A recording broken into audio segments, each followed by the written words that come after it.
En un pequeño pueblo en el sur de Nuevo México, donde las polvorientas calles se cruzan bajo el ardiente sol, se erige una modesta casa de una sola planta con contraventanas azules descoloridas.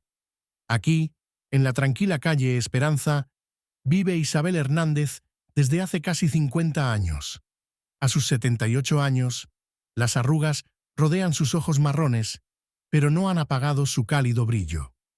Viuda desde hace 15 años y madre de 4 hijos que se han dispersado por diferentes estados, Isabel raramente está sola en su pequeña casa. El corazón de este hogar es la cocina.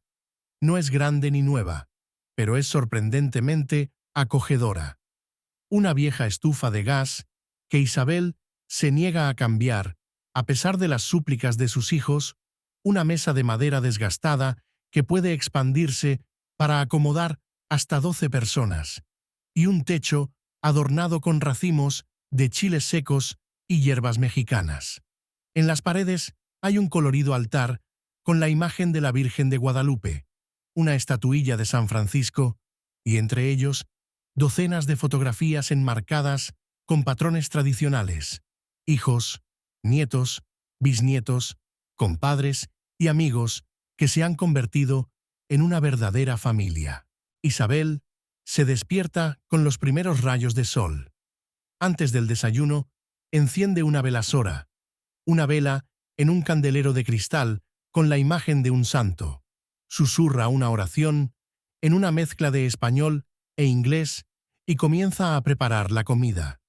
Sus manos, cubiertas de venas y manchas de edad, se mueven con sorprendente ligereza, amasando la masa para las tortillas y cortando vegetales para la salsa.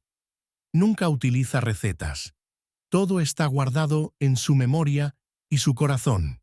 Al principio, los vecinos de su predominantemente latino barrio no prestaban mucha atención a lo que sucedía en la cocina de Isabel. Después de todo, abuelita amaba cocinar y recibir visitas, como muchas mujeres mayores de su comunidad. Pero poco a poco, la gente comenzó a notar un extraño patrón. Aquellos que llegaban a casa de Isabel con el corazón pesado o con problemas se iban con alivio y esperanza. Y después de unos días, sus vidas comenzaban a cambiar para mejor. Es toda su comida con especias especiales, decían algunos. Son sus oraciones y limpias, afirmaban otros, refiriéndose a las purificaciones espirituales. Simple coincidencia, se burlaban los escépticos.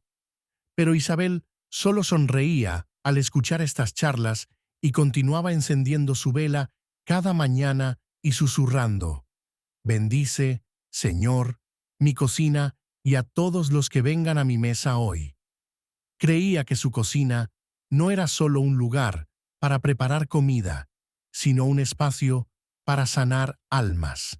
La historia del primer verdadero milagro en la cocina de Isabel comenzó el día en que su nieto Miguel llegó de manera inesperada. Alto, normalmente sonriente, ese día parecía una sombra de sí mismo. Adelgazado, con la mirada apagada y sin afeitar, se sentó en silencio en la mesa y se hundió en una taza de café. Isabel no hizo preguntas. Simplemente comenzó a cocinar, como si fuera un día normal, solo que agregó el nombre de su nieto a su silenciosa oración.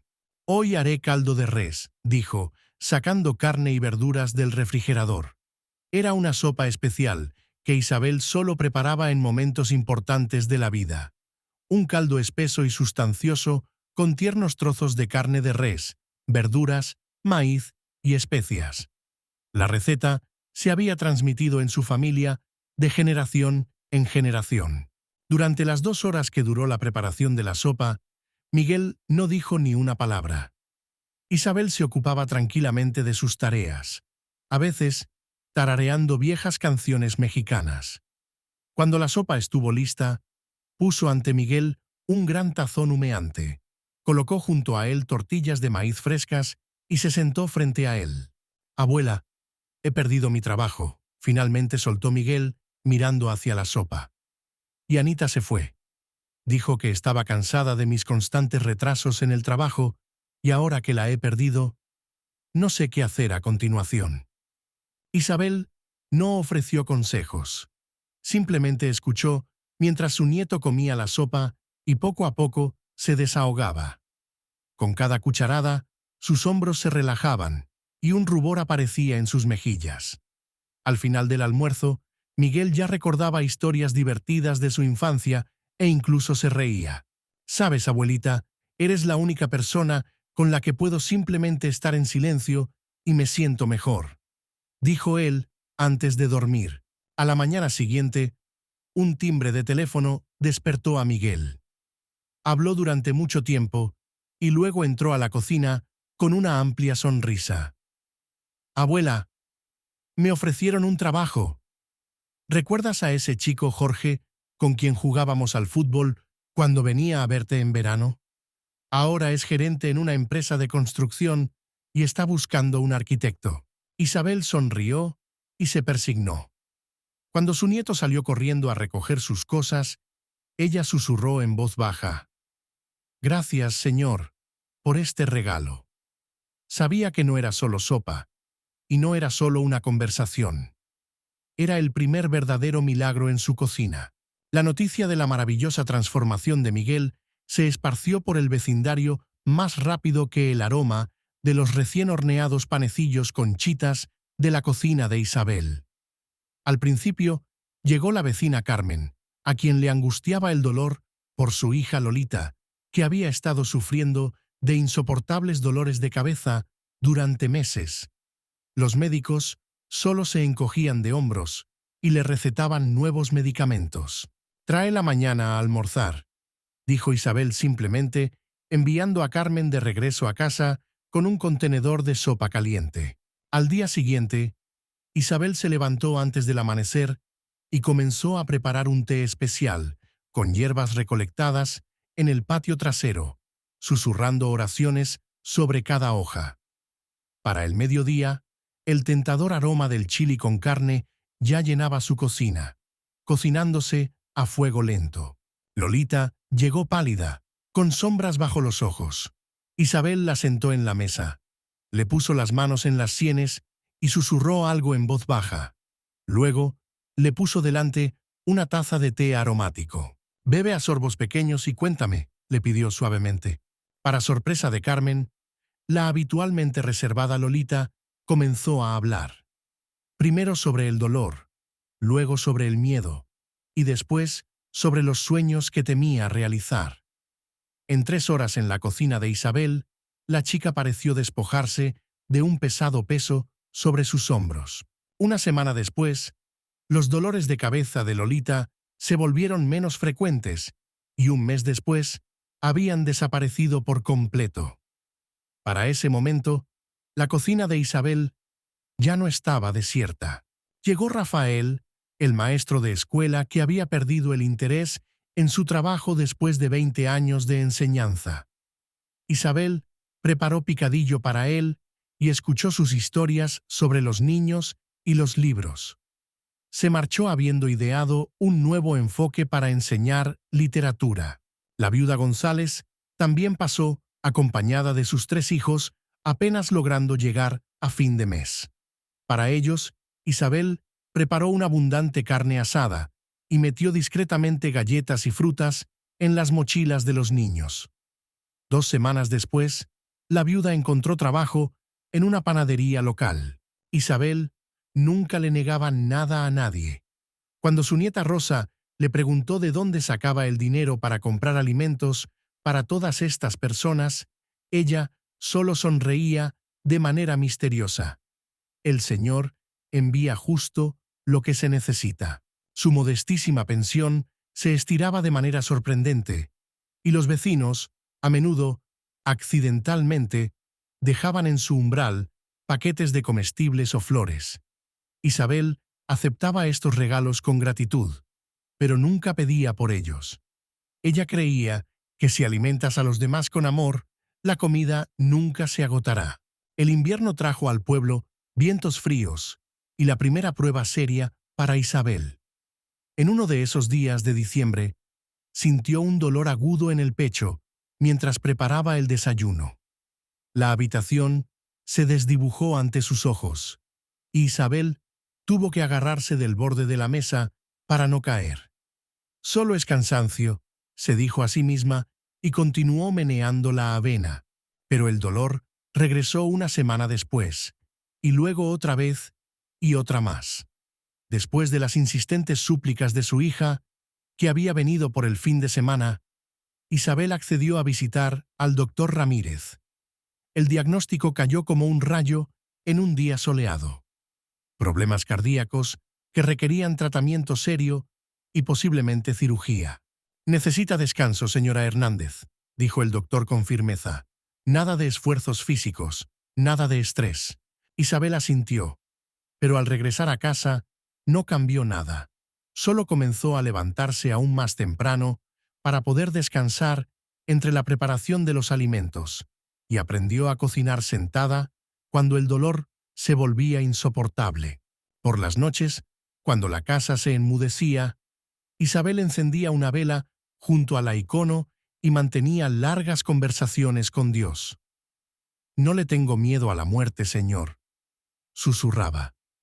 «Temo no poder ayudar a quienes lo necesitan. Dame un poco más de tiempo». Sorprendentemente, la enfermedad la hizo aún más sensible al sufrimiento ajeno. Ahora Isabel podía casi sentir físicamente el dolor de aquellos que venían a su cocina. Y tal vez por eso su comida se volvió aún más milagrosa, como decían los vecinos. El más sorprendente milagro en la cocina de Isabel ocurrió en un lluvioso día de primavera, cuando en la puerta aparecieron casi al mismo tiempo Lupita Vargas y Rodrigo Salazar.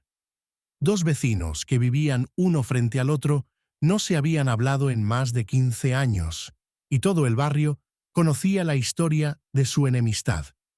Rodrigo, hace mucho tiempo, había talado un viejo árbol cuyas ramas sombreaban su patio, sin saber que era el árbol favorito plantado por el difunto esposo de Lupita. El conflicto se convirtió en una guerra fría que envenenó la vida de toda la calle. Al verse en la puerta de la cocina de Isabel, ambos se congelaron.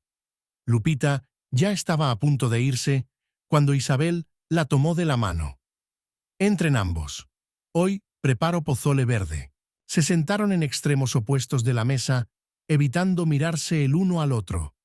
Isabel, como si no notara la tensión, cortaba tranquilamente la carne de cerdo, agregando chiles verdes y especias a la olla hirviente. Hablaba del clima, de sus nietos, de las nuevas flores en su jardín, sin exigir respuestas de sus invitados. Cuando el espeso y aromático caldo fue servido en los tazones, Isabel dijo inesperadamente: «Antes de que empecemos a comer, quiero contarles una historia sobre un árbol que crece en mi corazón». La historia era sobre el perdón, sobre cómo su propio padre alguna vez no pudo perdonar a un vecino, y cómo eso envenenó los últimos años de su vida. Poco a poco, la tensión en la mesa comenzó a derretirse. Al momento del postre, un pie de manzana con canela, Lupita y Rodrigo ya intercambiaban frases cautelosas. Antes de irse, Rodrigo ofreció torpemente: «Podría plantar un nuevo árbol, si usted me dice cuál prefiere, señora Lupita». Muchos en el pueblo se preguntaban cuál era el secreto de la cocina de Isabel.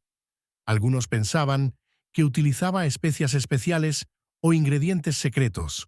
Otros estaban convencidos de que todo se debía a las antiguas recetas que habían sido transmitidas en su familia de generación en generación. La misma Isabel nunca negaba ni afirmaba estas conjeturas, pero para aquellos que observaban atentamente, su secreto estaba a la vista. Todo comenzaba con una oración matutina. Isabel nunca comenzaba a cocinar sin dirigirse a Dios.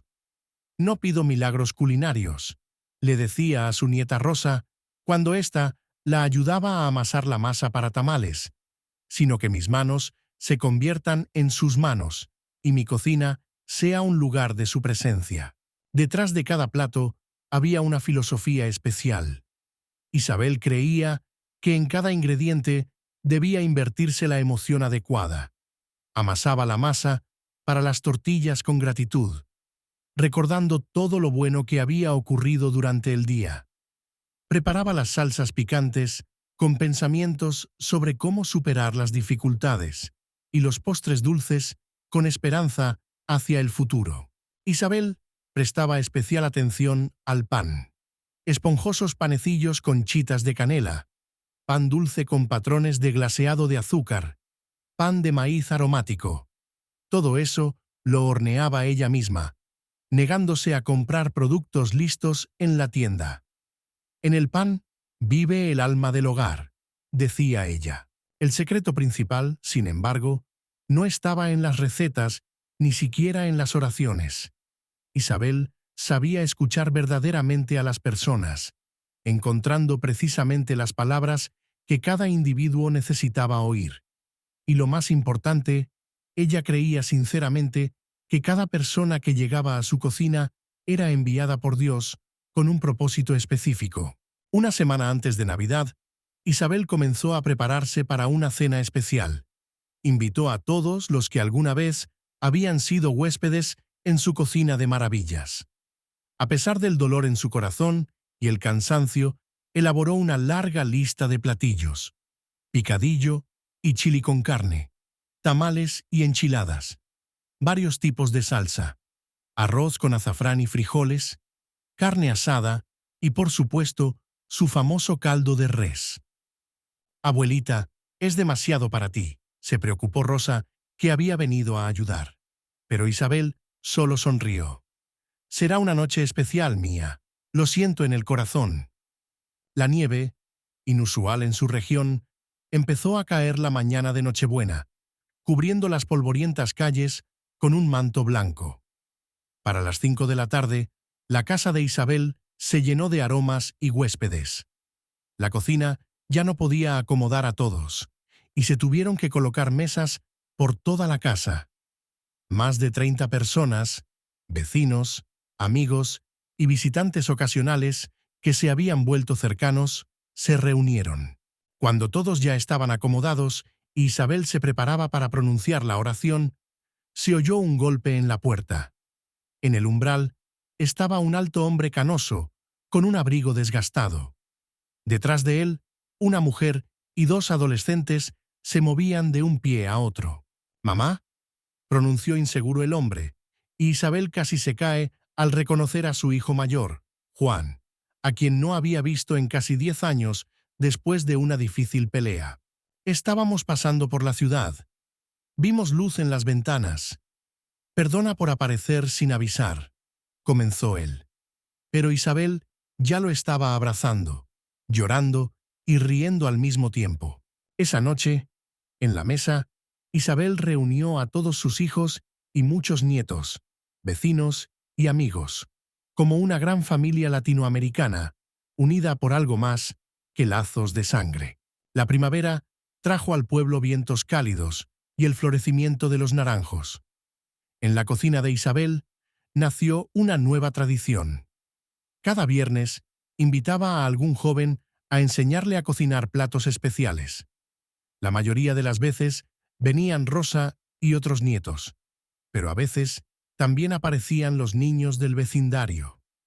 Isabel les mostraba pacientemente cómo elegir los chiles adecuados para la salsa, cómo determinar si la carne estaba lista sin cortarla, y cómo convertir una comida común en una celebración.